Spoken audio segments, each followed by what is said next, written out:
नमस्कार। GS prime की daily current affairs में आपका स्वागत है। चलिए शुरू करते हैं आज का सेशन। आज के सेशन का पहला प्रश्न है, हाल ही में जल शक्ति मंत्रालय द्वारा सुजलम नामक अभियान शुरू किया गया है। यह कितने दिनों का अभियान है? इसके ऑप्शंस हैं 100, 200, 300 या फिर 400। इसका सही जवाब है ऑप्शन ए 100। जल शक्ति मंत्रालय ने ग्राम स्तर पर अपशिष्ट जल प्रबंधन का कार्य करते हुए अधिक से अधिक खुले में शौच मुक्त यानी ओपन डेफिकेशन फ्री यानी ओडीएफ प्लस गांवों को बनाने के लिए सुजलम नामक एक 100 दिनों का अभियान शुरू किया है। अभियान अपशिष्ट जल के प्रबंधन में मदद करेगा और बदले में 10 लाख सोक पिट के निर्माण और अन्य ग्रे वाटर प्रबंधन गतिविधियों के माध्यम से जल निकायों को पुनर्जीवित करने में मदद करेगा। 25 अगस्त 2021 को शुरू हुआ यह अभियान आजादी का अमृत महोत्सव समारोह का हिस्सा है। दूसरा प्रश्न है, ओमियम इंटरनेशनल द्वारा भारत में कहाँ पहली ग्रीन हाइड्रोजन इलेक्ट्रोलाइजर निर्माण इकाई शुरू की है? इसके ऑप्शंस हैं बेंगलुरु, चेन्नई, मुंबई या फिर कटक। इसका सही जवाब है ऑप्शन ए बेंगलुरु।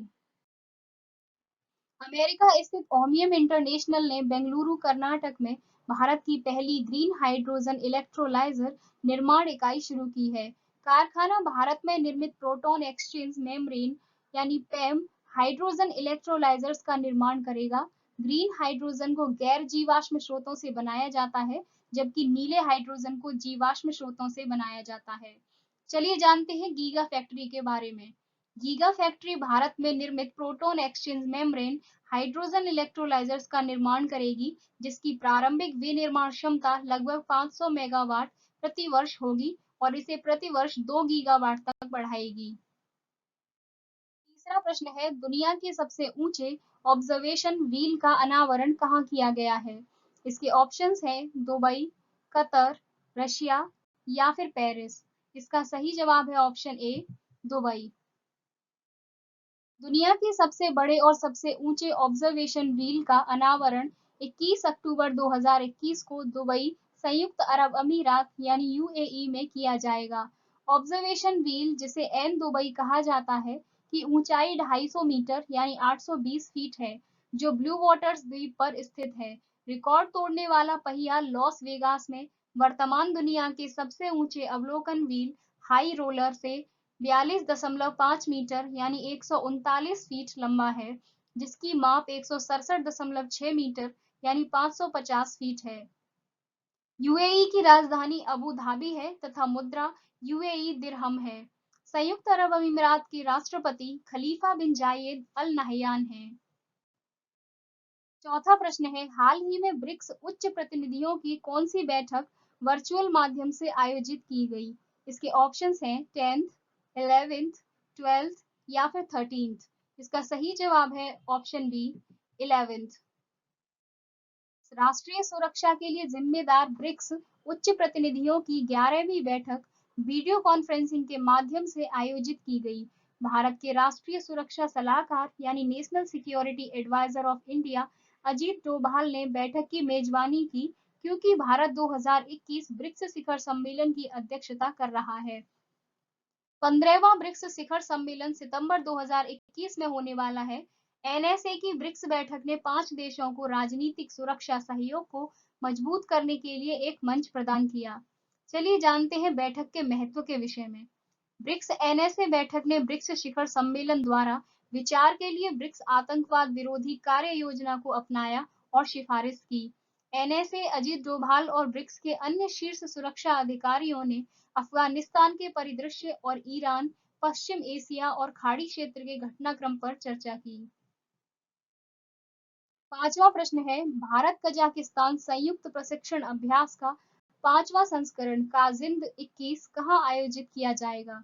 इसके ऑप्शंस हैं इंडिया, कजाकिस्तान, उज्बेकिस्तान या फिर चाइना। इसका सही जवाब है option b Kazakhstan. Bharat Kazakhstan संयुक्त प्रशिक्षण अभ्यास का 5वां संस्करण काजिंद 21 30 अगस्त से 11 सितंबर 2021 तक प्रशिक्षण नोड आयशा बीबी कजाकिस्तान में आयोजित किया जाएगा। संयुक्त प्रशिक्षण अभ्यास भारत और कजाकिस्तान सेनाओं के बीच द्विपक्षीय संबंधों को बढ़ावा देगा। यह अभ्यास भारत और कजाकिस्तान के सशस्त्र बलों यानी आर्म्ड फोर्सेस के लिए संयुक्त राष्ट्र के जनादेश के तहत पहाड़ी ग्रामीण परिदृश्यों में काउंटर इमरजेंसी या काउंटर टेररिज्म ऑपरेशन के लिए प्रशिक्षित करने का एक मंच भी है। कजाकिस्तान के पीएम अस्कर मामिन हैं तथा राजधानी नूर सुल्तान है। यहाँ की मुद्रा कजाकिस्तानी तेंगे है। छठवां प्रश्न है, आरबीआई ने किस बैंक के एमडी के रूप में संदीप बख्शी को फिर से मंजूरी दी है? इसके ऑप्शंस हैं एचडीएफसी, आईसीआईसीआई, आईडीएफसी या फिर एसबीआई। इसका सही जवाब है ऑप्शन बी, आईसीआईसीआई। भारतीय रिजर्व बैंक ने आईसीआईसीआई बैंक के एमडी और सीईओ के रूप में संदीप बख्शी की फिर से नियुक्ति को मंजूरी दे दी है। यह 15 अक्टूबर 2021 से 3 अक्टूबर 2023 तक प्रभावी रहेगी। आईसीआईसीआई बैंक वीडियोकॉन ऋण विवाद के बाद अपनी पूर्ववर्ती चंदा कोचर के बाहर निकलने के बाद बख्शी, जिन्हें उनके गुरु केवी कामत और एन बाघुल द्वारा चुना गया था, ने अक्टूबर 2018 में कार्यभार संभाला था। आईसीआईसीआई बैंक का मुख्यालय मुंबई, महाराष्ट्र में है तथा इसकी टैगलाइन हम है ना ख्याल आपका है।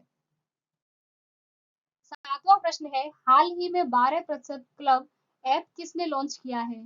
इसके ऑप्शन हैं भारत पे, रूपे, गूगल पे या फिर पेटीएम। इसका सही जवाब है ऑप्शन ए, भारत पे। भारत पे ने एक 12% क्लब ऐप लॉन्च किया है जो उपभोक्ताओं को निवेश करने और 12% वार्षिक ब्याज यानी एनुअल इंटरेस्ट अर्जित करने या समान दर पर उधार लेने की अनुमति देगा। भारत पे ने इस ऐप और ऋण व्यवस्था के लिए लैंडेन क्लब आरबीआई द्वारा अनुमोदित एनबीएफसी के साथ साझेदारी की है। उपभोक्ता 3 महीने के कार्यकाल के लिए 12% क्लब ऐप पर 10 लाख रुपए तक के जमानत मुक्त ऋण का लाभ उठा सकेंगे। भारत पे के मुख्य कार्यकारी अधिकारी अशनीर ग्रोवर हैं तथा इसका मुख्यालय नई दिल्ली में है। भारत पे की स्थापना 2018 में हुई थी। आठवां प्रश्न है, हाल ही में इंटरनेशनल डॉग डे कब मनाया गया?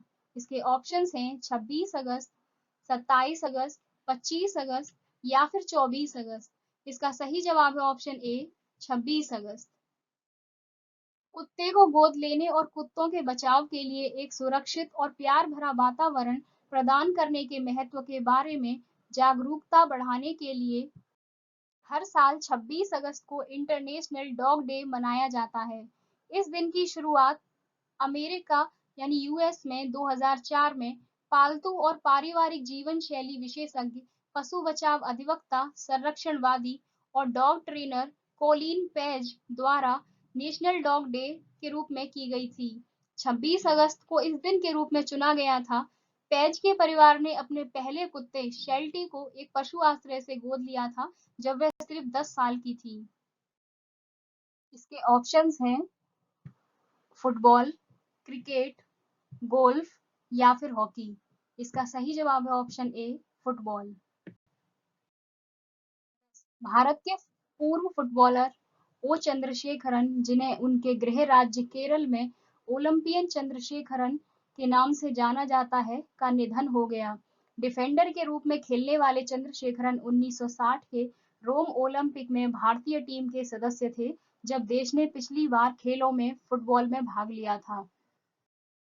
आज के सेशन का अंतिम प्रश्न है, हाल ही में किसने मनी लॉन्ड्रिंग से निपटने के लिए स्पेशल कोर्ट की स्थापना की? इसके ऑप्शंस हैं दुबई, रोम, पेरिस या फिर न्यूयॉर्क। इसका सही जवाब है option A, Dubai. Dubai courts ने कोर्ट ऑफ फर्स्ट इंस्टेंट और कोर्ट ऑफ अपील के भीतर मनी लॉन्ड्रिंग से निपटने के लिए एक विशेष अदालत की स्थापना की घोषणा की। यह अदालत वित्तीय अपराधों को कम करने के उद्देश्य से कई पहलों से जुड़ी है और हाल ही में एंटी मनी लॉन्ड्रिंग और आतंकवाद के वित्त पोषण का मुकाबला करने के कार्यकारी कार्यालय की स्थापना का अनुसरण करती है। यह कदम हमारे हितधारकों को राष्ट्रीय एएमएल-सीएफटी रणनीति और राष्ट्रीय कार्य योजना यानी नेशनल एक्शन प्लान को प्रभावी ढंग से लागू करने और एक सशक्त और टिकाऊ प्रणाली के माध्यम से अपने लक्ष्यों को प्राप्त करने में अपनी दक्षता बढ़ाने में सक्षम करेगा। मिलेंगे कुछ नए प्रश्नों के साथ। Thanks for watching. Please like, share and subscribe.